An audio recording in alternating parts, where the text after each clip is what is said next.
اعوذ باللہ من الشیطان الرجیم بسم اللہ الرحمن الرحیم نحمدہ و نصلی علی رسولہ الکریم وعلی آلہ الطیبین الطاہرین اللہم صلی علی محمد وآل محمد۔ محترم سامعین و ناظرین، السلام علیکم ورحمۃ اللہ وبرکاتہ۔ کل مورخہ 21 نومبر 2024 کو پشاور سے پارچنار جانے والی کانوائی کے اوپر ایک گبن نامی علاقے میں دہشت گردوں نے حملہ کیا،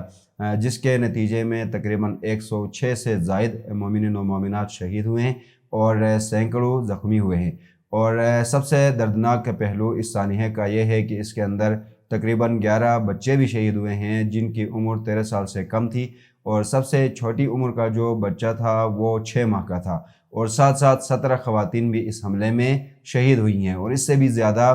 دردناک پہلو جو فوٹیجز اس وقت اس سانحے کی سوشل میڈیا پر آئی ہیں، ان میں سے ایک یہ ہے کہ ایک وین جس کے اندر ایک شہید کا لاشا بھی لٹک رہا ہے اور اس کا پاؤں زمین کے ساتھ لگ رہا ہے، اور شاید ڈرائیور وہ اس حملے میں بچ گئے تھے، وہ ان شہیدوں اور زخمیوں کو لے کر ایک محفوظ مقام کی طرف جا رہا ہے، اور یہ وین بازار کے بالکل بھی اس سے گزر رہی ہے۔ تو ایسے میں ایک بچہ ایک لکڑی کا ٹکڑا اس شہید کی لاشے کی طرف اچھال رہا ہے، اور ارد گرد جو بھیڑ بنی ہوئی ہے ان میں جو بالغ افراد ہیں وہ اس بچے کو نہیں روک رہے ہیں، بلکہ وہ بھی اس وین کو جو ہیں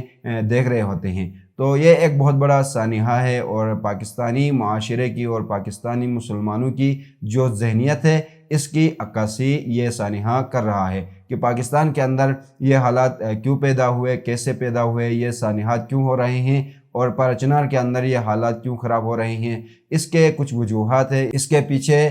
کچھ سازشیں ہیں جن کو ہمیں سمجھنے کی انتہائی ضرورت ہے۔ یہ سانحہ جب پیش آیا اور سوشل میڈیا پر اس کی خبریں آئیں تو ایک اور دردناک پہلو اس کا یہ تھا کہ پاکستان کے جو شیعہ ہیں اس کے حل کی طرف جانے کی بجائے ان کے پیچھے جو وجوہات ہیں ان کو ڈسکس کرنے کی بجائے اور ان سانحات کو روکنے کے لیے عملی اقدامات کے حوالے سے اپنی آراء دینے کی بجائے سوشل میڈیا پر ہم نے دیکھا کہ جو نظریاتی طور پر پاکستان کی جو مین سٹریم شخصیات ہیں ان کے نظریاتی پیروکار ہیں، مثلا علامہ راجہ ناصر عباس جعفری صاحب کے جو نظریاتی پیروکار ہیں، انہوں نے ان سانحات کے جو ذمہ دار ہیں وہ علامہ سید ساجد نقوی صاحب اور علامہ سید جواد نقوی صاحب کو جو ہیں قرار دیا، اور جو سید جواد نقوی حفظہ اللہ کے نظریاتی پیروکار ہیں انہوں نے ایسے سانحات کے ذمہ دار علامہ سید ساجد نقوی اور علامہ راجہ ناصر عباس جعفری کو قرار دیا، اور جو علامہ سید ساجد نقوی کے نظریاتی پیروکار تھے انہوں نے ان سانحات کی وجہ علامہ سید جواد نقوی اور علامہ راجہ ناصر عباس جعفری کو قرار دیا۔ یہ ایک پہلو بھی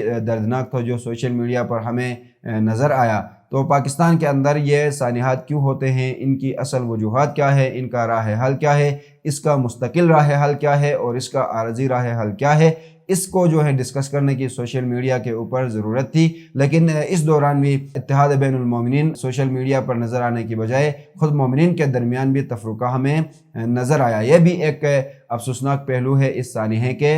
بعد جو ہم نے سوشل میڈیا پر مشاہدہ کیا۔ یہ سانحہ کیوں پیش آیا؟ جیسا کہ میں نے پہلے بھی بتایا کہ یہاں پر نظر آ رہا تھا، یہ جو فوٹیجز اس وقت سوشل میڈیا پر آئی ہیں یہ بتا رہی ہیں کہ یہ کسی دہشت گردوں کے چھوٹے سے ٹولے نے اس کینوائی کے اوپر حملہ نہیں کیا ہے، بلکہ اس علاقے میں جتنے بھی پشتون قبائل رہتے ہیں ان سب نے مل کر یہ جو کینوائی تھی اس کے اوپر حملہ کیا ہے۔ اور اطلاعات کے مطابق یہ بھی بتایا جا رہا ہے کہ کینوائی کے اندر اس کینوائی سے آگے سیکیورٹی ایجنسیوں کی 2 گاڑیاں چل رہی تھی، سیکیورٹی فورسز کی 2 گاڑیاں چل رہی تھی، بیچ میں 2 گاڑیاں تھی، آخر میں 2 گاڑیاں تھی، تقریباً 6 سیکیورٹی فورسز کی گاڑیاں موجود تھی، اور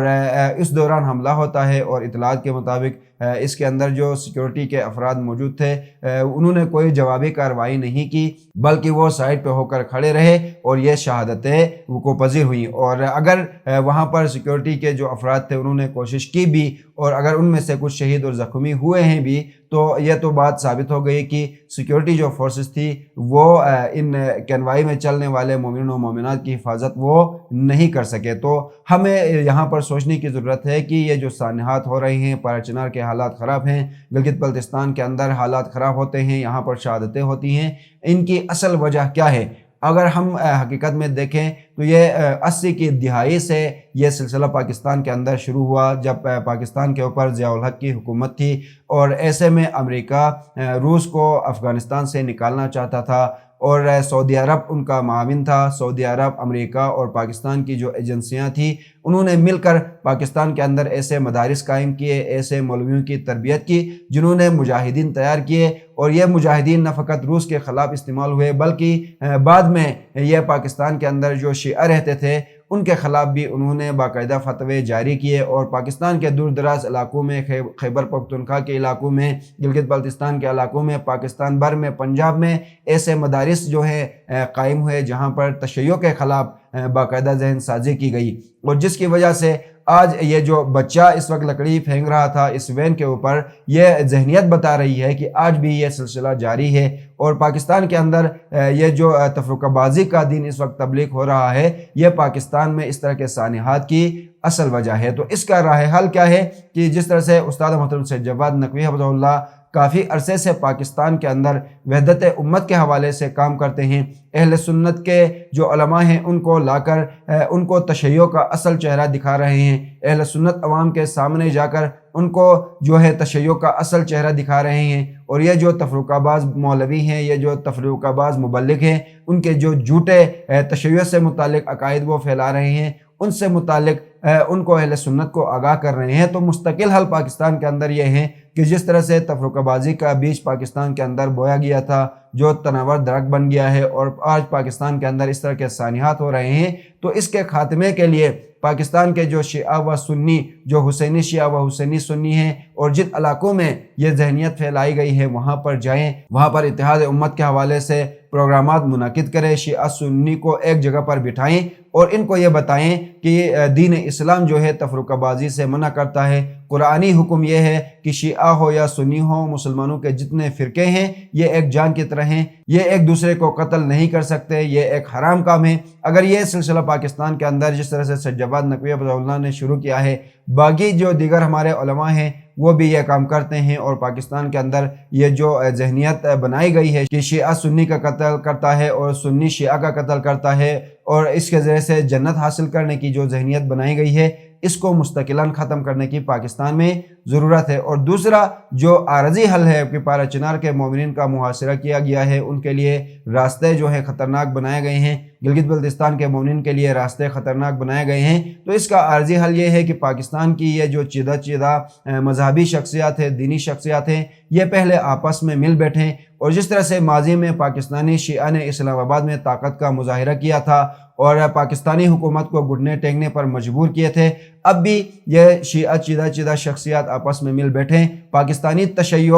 دنیا کو یہ پیغام دے، پاکستانی حکومتوں کو، پاکستان کی سیکیورٹی ایجنسیوں کو، اور پاکستان کی جو سیکیورٹی ایجنسیاں اور پاکستان کی جو حکومت جن طاقتوں کے زیر اثر وہ اس وقت چل رہے ہیں، ان کو یہ پیغام دیں کہ اگرچہ ہمارے درمیان نظریاتی اختلافات موجود ہیں، سیاسی اختلافات موجود ہیں، لیکن اس کے باوجود پاکستان کا جو شیعہ ہے، ان کے اجتماعی جو معاملات ہیں، ان کے اجتماعی جو مسائل ہیں، ان کے حل کے لیے ہم ایک ہیں۔ یعنی پارا چنار کے لیے محفوظ راستے فراہم کرنے کے لیے عارضی طور پر یہ اقدام کرنے کی ضرورت ہے کہ اسلام آباد میں جس طرح سے ماضی میں اتحاد و وحدت کا مظاہرہ کیا مومنین نے، اب ایک دفعہ پھر اسلام آباد میں یہ ساری شخصیات پاکستان بھر سے شیعہ جمع ہوں، اور پاکستانی حکومت کو اور پاکستانی حکومتیں جن طاقتوں کے زیر تسلط اس وقت چل رہی ہیں، زیر اثر چل رہی ہیں، ان کو بھی یہ پیغام دے کہ پاکستانی شیعہ اگر پاکستان کے کسی بھی کونے میں اگر وہ ناامن ہوتا ہے تو پاکستان میں بھی امن قائم نہیں ہو سکتا۔ پاکستانی حکومتوں کو حکومت کرنا اتنا آسان نہیں ہوگا جس طرح سے وہ پاکستان کے اندر اس وقت حکومت کر رہی ہے۔ یہ پیغام پاکستان میں دینے کی ضرورت ہے۔ ایک مستقل حل ہے اور ایک عارضی حل ہے، اور ہمیں سوشل میڈیا کے اوپر بھی اس اینگل سے دیکھنا چاہیے۔ ہمیں وہاں پر مومنین کے درمیان تفرقہ بازی پھیلانے کی کوشش نہیں کرنی چاہیے۔ جو شخصیات مثبت اعمال پاکستان کے اندر انجام دیتی ہیں ان کو پھیلانے کی ضرورت ہے۔ اگر کہیں پر کمزوری ہمیں نظر بھی آتی ہے تو اس کو فی الحال سوشل میڈیا پر اچھالنے کی ضرورت نہیں ہے، بلکہ ہمیں ایک مستقل حل کی طرف بڑھنے کی ضرورت ہے۔ ہم دعا گو ہیں کہ اللہ تعالیٰ مومنین پاکستان اور مسلمین پاکستان کو آپس میں اتحاد و اتفاق سے رہنے اور آگے بڑھنے کی توفیق عطا فرمائے۔ آمین۔ والسلام علیکم ورحمۃ اللہ وبرکاتہ۔